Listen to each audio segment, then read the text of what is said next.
All right, let's walk through how to move a product from the field into a tote or a bin that will then be placed in storage. So I'm going to go into an onion field here, and this is the onion field. Onions typically go into totes, into storage, and so this is a good example. I'm going to create a new lot. Remember, this needs to be unique, and these are 4x6 totes is the item that we're going to be creating. And we need to, well, and then if we're doing a shared averaging, then we can put in a block ID. And I'm going to take last year's crop, I'm going to mark it inactive. So that will no longer be an option in the receiving. When you go to add receiving, it will no longer be tied and populate for the field. So make sure to press the plus sign. And now that's the only one showing up that we just created.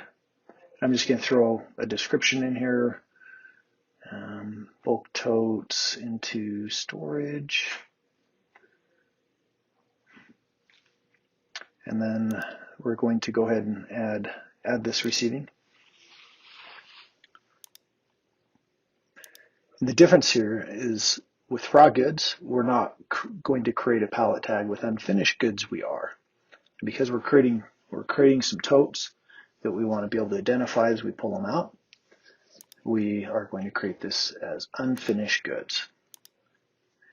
And we're receiving this from the field, and I'm going to put in that lot that I just created. And you'll notice the 2020 lot's no longer there.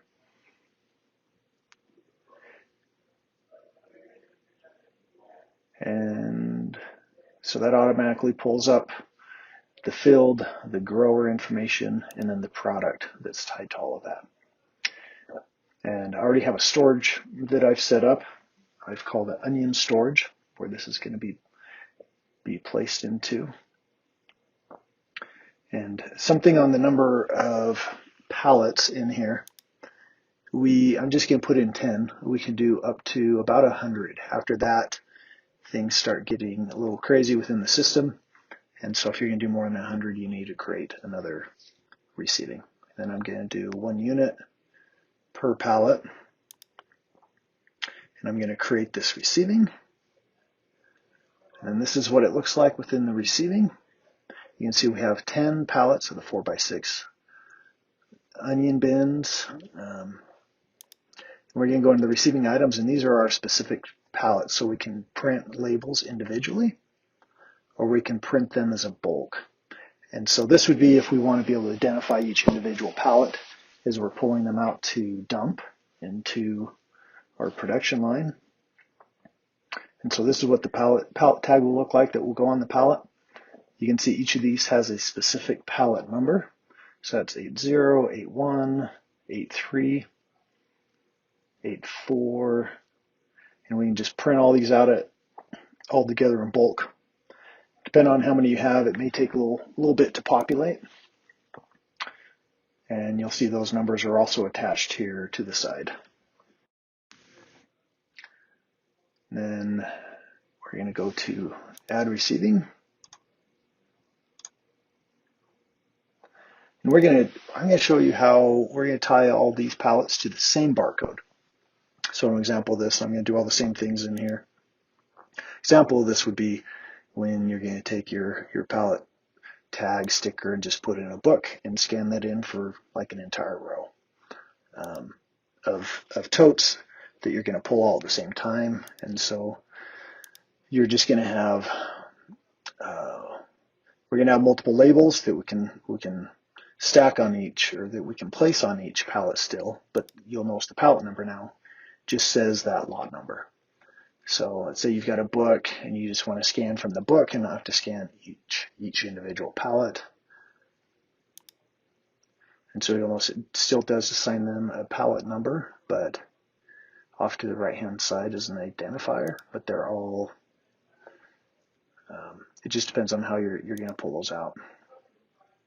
So we've got both of those in there. You notice on the receiving board. And now we're going to go into the storage and reports. we're going to take a look at our onion storage. And I'm going to click on the plus sign. And I already received some raw goods, and so you'll notice those in there. But for our unfinished inventory that we created tags for, you'll notice we've got 20 and our total pounds and what the product is. It's the 4x6 totes. So now when we go to pull from this storage, we know what we have. We also have some bulk product that is not in totes to show you an example on how it has those split out. So we have two options to pull from when we're ready to move this into production.